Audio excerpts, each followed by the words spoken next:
لقمان علیہ السلام پچھلی امتوں میں یا تو کوئی پیغمبر گزرے ہیں یا کوئی بزرگ گزرے ہیں، اللہ نے ہمیں ان کے بارے میں اس سے زیادہ نہیں بتایا. تو ہم ایمان رکھتے ہیں اللہ اگر پیغمبر تھے تو بھی ہم ایمان رکھتے ہیں، اگر وہ تیرے ولی تھے پیغمبر نہیں تھے تو بھی ہم ایمان رکھتے ہیں. تو نہ ہم انکار کریں گے نہ اقرار کریں گے. بہرحال کوئی بڑے اللہ والے تھے تبھی اللہ نے ان کی نصیحت کو قرآن میں بیان کیا. پتہ چلا کہ بزرگوں کے اقوال بیان میں سنانے میں کوئی حرج بولو بھائی نہیں. یہ تو اللہ کی سنت ہے. اچھی بات کہیں سے بھی ملے تو لے لینی چاہیے، چاہے وہ بزرگوں کی کیوں نہ ہو. لوگ کہتے نہیں حدیث میں بزرگوں کی باتیں کرتے ہیں، بزرگوں کی وہ باتیں اگر صحیح ہیں تو کرنے میں کوئی حرج نہیں ہے. بات اگر غلط ہے تو وہ کسی صورت میں جائز نہیں ہے اس کو کرنا. تو اللہ نے قرآن میں فرمایا وَإِذْ قَالَ لُقْمَانُ لِابْنِهِ، اس وقت کو یاد کرو جب لقمان نے اپنے بیٹے سے کہا. اب دیکھو ایک ٹیکنیکل پوائنٹ کی بات، حضرت لقمان نے اپنے بیٹے کو جو نصیحت کی تو اللہ یوں بھی تو کہہ سکتے تھے کہ تم اپنے بچوں کو یہ نصیحت کیا کرو. حضرت لقمان کا تذکرہ کرنے کی کیا ضرورت تھی بھائی؟ ہے بھائی حضرت لقمان نے اپنے بیٹے کو یہ نصیحت کی. یہ واقعہ اللہ میں سنا رہے ہیں، مقصد تو یہی ہے کہ جب انہوں نے کی تو تم بھی کرو. تو ڈائریکٹ اللہ خود ہی کہہ دیتا. حضرت لقمان کے اس واقعے کو بیان کرنے کی کیا ضرورت تھی بھائی؟ ڈائریکٹ اللہ کہہ دیتا کہ حضرت لقمان نے یہ نصیحتیں کی تو چھوڑو لقمان کو، میں تمہیں بتا رہا ہوں کہ تم نے کیا کرنا ہے، اپنے بچوں کو یہ 1 2 3 4 5 یہ نصیحتیں اپنے بچوں کو کر دیا کرو. تو بات تب بھی تو کمپلیٹ ہو جاتی نا. لیکن اللہ نے عنوان کیا اختیار کیا کہ لقمان نے اپنے بیٹے کو یہ سمجھایا. آگے یہ نہیں کہا کہ تم بھی یہ سمجھاؤ. اس سے پتہ چلا میرے بھائی کہ نصیحت کرنے کے مختلف انداز ہوتے ہیں. بعض دفعہ آپ کسی کو نصیحت کرتے ہیں خود یہ کرو یہ کرو یہ کرو، بعض دفعہ کسی بزرگ کا واقعہ سنا دیتے ہیں کہ ان بزرگ نے یہ کہا تھا تو اس واقعے کے ضمن میں نصیحت ہو جاتی ہے. اس سے پتہ چلتا ہے کہ بھائی بزرگ لوگ جب یہ کام کر کے گئے ہیں تو ہمیں بھی یہ کام کرنا چاہیے کیونکہ یہ کام اچھے لوگوں کی سنت ہے. تو بزرگوں کے واقعات سے جس انداز سے نصیحت حاصل ہوتی ہے وہ براہ راست نصیحت کرنے سے ویسی نصیحت نہیں ہوتی. اس سے اور بزرگوں کے واقعات سنانے کی تاکید ثابت ہو جاتی ہے. سمجھ رہے ہو؟ کیونکہ آج کل جو لوگ یوٹیوب پہ بیٹھے ہوئے ہیں وہ آپ کو بزرگ لیس بنانے میں لگے ہوئے ہیں. لیبل قرآن و حدیث کا استعمال کیا جا رہا ہے اور شو یہ کیا جا رہا ہے کہ قرآن و حدیث صرف ہم نے سمجھا، پوری 1400 سالہ تاریخ میں کوئی بزرگ گزرا ہی نہیں سوائے 4 5 6 کے جو جن کے وہ نام لیتے ہیں. تو ہر دور میں بزرگ چلے آ رہے ہیں جو اچھی اچھی باتیں کیا کرتے تھے، اچھے عمل کیا کرتے تھے. اللہ ان کے واقعات کو اور قرآن میں جگہ دیتا ہے. احادیث میں تو بہت ہیں ایسے واقعات. اور پھر ہمارے بزرگوں نے، اسلاف نے، محدثین نے، مفسرین نے اور بہت سے ایسے واقعات اپنی کتابوں میں نقل کیے ہیں. اہل اللہ کے سیرت کتابیں لکھی جاتی ہے نا، جیسے نبی کی سیرت پہ، صحابہ کی سیرت پہ بھی لکھی گئیں، تابعین کی سیرت پہ بھی، تو بزرگوں کی سیرت پہ بھی کتابیں لکھی گئی ہیں. وہ اس لیے نہیں لکھی گئیں کہ ان کو آپ شیلف میں بند کر کے رکھ دیں، وہ اس لیے کہ ان کتابوں کو پڑھ کے لوگوں کے سامنے ان واقعات کو نقل کیا جائے. سمجھ رہے ہیں کہ نہیں سمجھ رہے؟ تو اللہ نے فرمایا وَإِذْ قَالَ لُقْمَانُ لِابْنِهِ، اس وقت کو یاد کرو جب لقمان نے اپنے بیٹے کو نصیحت کی. یا بنیا، اے میرے پیارے بچے. اس میں کیا سبق ملتا ہے؟ پہلا سبق، باپ کو چاہیے کہ بیٹے کو نصیحت بولو بھائی کیا کرے. اور باپ کو چاہیے جب بیٹے کو نصیحت کرے تو اس سے بھی سبق ملتا ہے کہ ماں کو چاہیے کہ بیچ میں ٹانگ نہ اڑائے. معذرت کے ساتھ خواتین بھی بیان سنتی ہیں، میرا اسٹائل ہی یہی ہے، کیا کروں. جب باپ بیٹے کو نصیحت کرے تو ماں کو چاہیے کہ درمیان میں ٹانگ، جیسے کہ نہیں اڑاتی. خواتین کہیں گی ہم کب اڑاتے ہیں، تو میں کب کہہ رہا ہوں کہ آپ اڑاتی ہیں. اگر آپ نہیں اڑاتی ہیں تو بہت اچھا کرتی ہیں، آئندہ بھی نہ اڑائیں. اپنی بچیوں کو بھی نصیحت کریں کہ بیٹا جب شوہر کے گھر جاؤ تو شوہر جب بچوں کو نصیحت کرے تو درمیان میں بولنا مت، اور بچوں کو اس کے خلاف نہ ورغلانا. ہوتا کیا ہے، سب جگہ نہیں، بعض جگہوں پر ایسا ہوتا ہے، کہیں کہیں شاذ و نادر کروڑوں میں کوئی ایک جگہ ایسا ہو جاتا ہے کہ باپ جب اولاد کو نصیحت کرتا ہے تو یا تو والدہ اسی وقت درمیان میں ٹوک دیتی ہیں، ہر وقت سمجھاتے ہی رہتے ہو، گھر کا خیال تو ہے نہیں، اور بعض دفعہ اس وقت نہیں کہتی، بعد میں کہتی ہیں بچوں کو کہ تمہارے ابا کا کام تو نصیحتوں کے علاوہ کچھ ہے ہی نہیں. اس سے بچے پہ بہت منفی اثر پڑتا ہے، بہت برا اثر پڑتا ہے. مائیں سمجھتی ہیں کہ اس طرح سے ہم بچے کو اپنی طرف کھینچ لیں گے، حالانکہ بچہ نہ باپ کا رہتا ہے نہ ماں کا رہتا ہے. بالکل یہی کنڈیشن ماں کی بھی ہے کہ ماں جب بچے کو نصیحت کر رہی ہو تو باپ کو بھی چاہیے کہ ٹانگ نہ اڑائے، اس کو نصیحت کرنے دے، چاہے وہ غلطی نصیحت ہو، فی الحال چپ رہے تاکہ بچے کے دل سے ماں کا احترام نہ نکلے.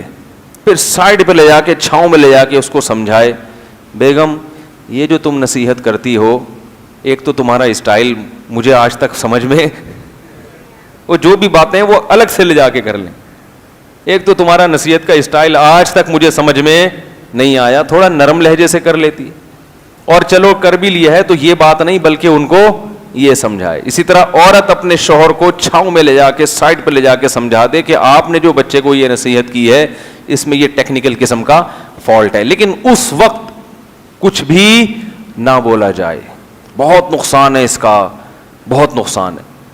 تو والدین کو چاہیے ویسے آپس میں لڑیں مگر بچوں کے لیے تو تھوڑی دیر کے لیے ایک ہو جایا کریں، ان کو تو یہ بتائیں کہ ہم کیا ہیں، ایک ہیں. لڑنا ہو کنڈی بند کریں، پھر جو گتم گتا لڑائی پڈا کرنا ہے کریں.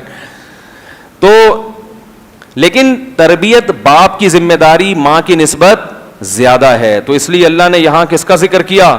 باپ کا. کیونکہ ماں جو ہے نا اس کا جسمانی تربیت میں کردار زیادہ ہے اور باپ کا روحانی تربیت میں کردار زیادہ ہے. تو یہاں اللہ نے باپ کی نصیحت کا ذکر کیا، قرآن میں کہیں ماں کی بیٹے کو نصیحت کا تذکرہ نہیں ہے، حالانکہ وہ بھی شریعت کا حکم ہے، لیکن باپ کو ہائی لائٹ کیوں کیا جا رہا ہے؟ یہ بتانے کے لیے کہ نصیحت کرنا، روحانی تربیت کرنا، یہ پہلی ذمہ داری کس کی ہے؟ باپ کی. آج بھی انگریز کی جو کتابیں ہیں نا، جو انگریز نے جب بر صغیر پر حکومت کی اور عدالتی قانون بنایا تو اس میں یہ لکھا تھا نیچرل گارجن جو ہے بچے کا وہ باپ ہے. یہ گورا بھی اس بات کو مانتا تھا کہ نیچرل گارجن کون ہے؟ جو قدرت نے جس کو بنایا وہ کون ہے؟ باپ. تبھی باپ زیادہ پخروٹی ہوتے ہیں ماں کی نسبت.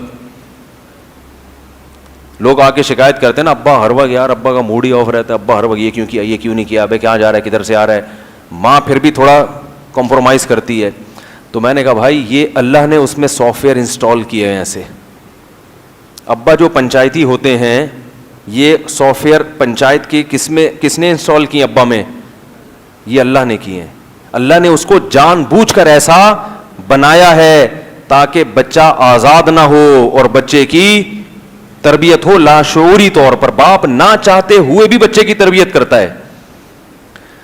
تو جسم کے لیے اللہ نے بنایا ماں کو، وہ اپنی چھاتی سے دودھ پلاتی ہے، روٹی پکا پکا کے کھلاتی ہے. بچہ بھوکا سوئے گا، ماں کو نیند نہیں آئے گی، ہر وقت ٹھونسنے کی فکر میں لگی رہتی ہے، یہ کھا لے میرا لال، یہ کھا لے، بیمار ہے، نزلہ کیوں ہو رہا ہے، کم بخت ابھی تو تجھے ہے میں نے منع کیا تھا نا بوتل نہیں پینا. وہ اس چکر میں لگی رہے گی زیادہ. اور باپ کو کس چیز کی زیادہ فکر ہوتی ہے؟ تمیز سے انسان کا بچہ بن کے زندگی گزار رہا ہے یا ہے بھائی؟ انسان کا بچہ بن کے زندگی گزار رہا ہے کہ نہیں گزار رہا؟